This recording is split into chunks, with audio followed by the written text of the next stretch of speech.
It began quietly. No alarms, no news broadcasts, no breaking headlines. One morning, people just woke up, and there it was. On every phone, every smartwatch, every billboard, every screen, a single number. Not a date, not a time of day, just a countdown. It looked like this: 43-16-08. Hours, minutes, seconds, ticking away in perfect silence. The strange part, it was personalized. My number was different from my brother's. His was different from our neighbors. Everyone had their own. Social media exploded. Theories appeared within minutes. Some said it was a marketing stunt, maybe for a new streaming show or video game. Others thought it was a global hack.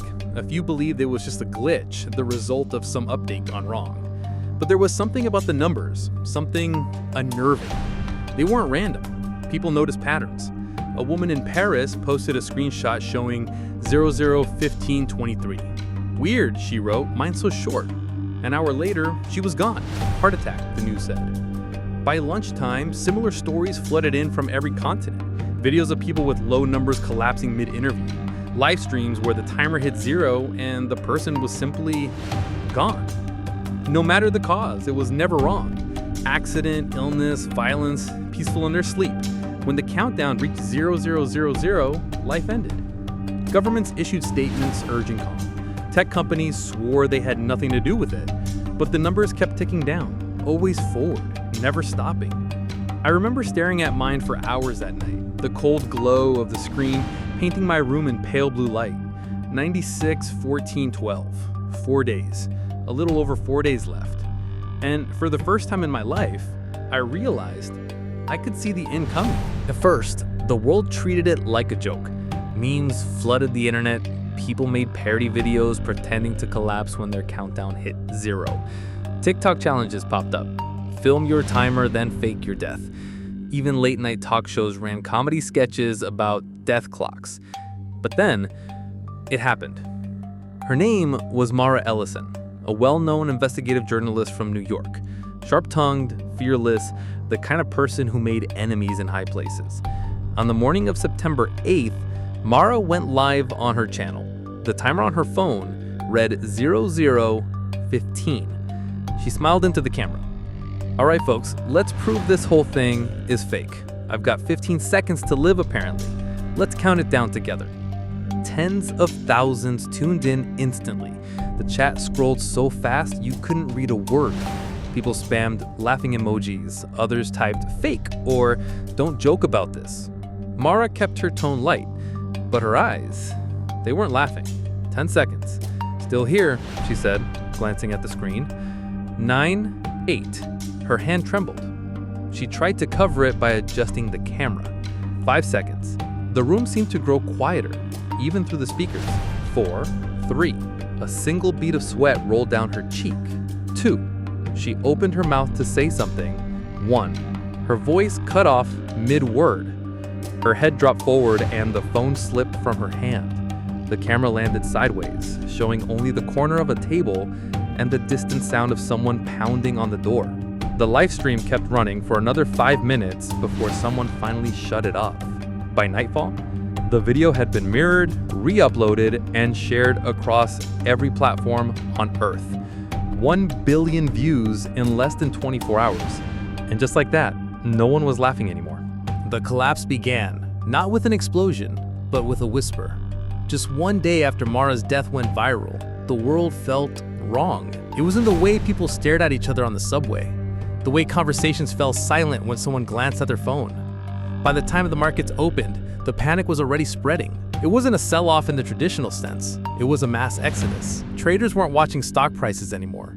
They were watching their own countdowns. And when a CEO's timer hit zero mid-conference call, the footage leaked and made things worse. Airlines scrambled to keep their schedules, but pilots began refusing to fly if their timer showed less than a leak. "I'm not dying at 30,000 feet, one captain told a passenger filming on their phone. That clip was replayed millions of times. Within 48 hours, dozens of flights were grounded, and stranded travelers slept in darkened terminals. Hospitals turned into holding pens for the dying. Those with hours left begged doctors to stop the clock, while others simply wanted someone to be there when the numbers ran out. Outside, families camped on sidewalks, unwilling to leave their loved ones. The smell of fear was everywhere. And then, religion surged. Churches, temples, mosques, all overflowing. Some came to pray, others to scream. Street preachers claimed the AI was divine truth. Rival voices warned it was the devil's deception. Fights broke out in pews. Sermons were live-streamed to millions, promising salvation for those who donated before their countdown ended. For the first time in history, humanity wasn't divided by race, money, or borders. We were divided by time, and the timers were winning. It started as a whisper in the deepest corners of the internet, a post on an encrypted forum, time for sale, verified transfers only. At first, everyone assumed it was a joke, another scam feeding on panic, but then screenshots began circulating, timers changing in real time, a man's phone shifting from 00112 to 061439 after a midnight transaction. The dark web lit up. Auction sites appeared overnight, hidden behind layers of encryption. Bids weren't made in dollars, euros, or yuan. They were made in minutes, hours, sometimes even days, stolen from someone else's countdown. The sellers never showed their faces. Some claimed they hacked the AI's code.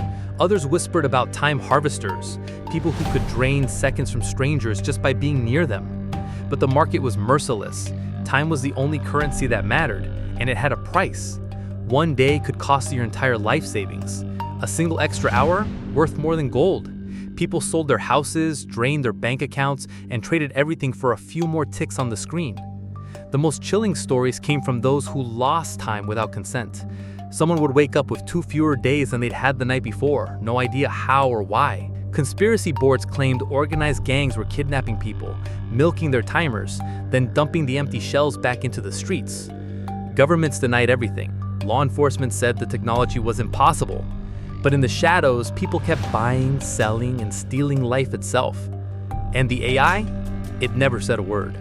When my timer hit 0059, something strange happened. The fear vanished.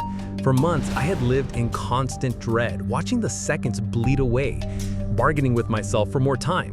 But in that final minute, it felt like the AI had lifted a weight from my chest. I remembered every desperate choice I'd made, the people I avoided, the risks I refused to take, all because I was afraid of when. And now, at the very end, I realized something the AI had never told us. It wasn't predicting my death, it was deciding it. That meant every moment I'd lived had been part of its design. Every accident avoided, every coincidence, all calculated. My life had never been my own. The seconds dropped into the 20s. I thought about the black market, the stolen hours, the way people fought to add time, as if more minutes could give them meaning. But maybe that was the trick. Maybe meaning doesn't come from how much time we have, but from what we do with it. 10 seconds. I looked out at the city one last time. The lights, the noise, the life. It all seemed impossibly beautiful. 3 seconds. If the AI chose when I would die, maybe it also chose what my final thought would be. 1 second. And I wondered, if it could choose when we die, could it also choose why we lived? What do you think? Drop your thoughts in the comments. I'd love to read them. And hey, don't forget to subscribe and check out my video, What If AI Took Over Next?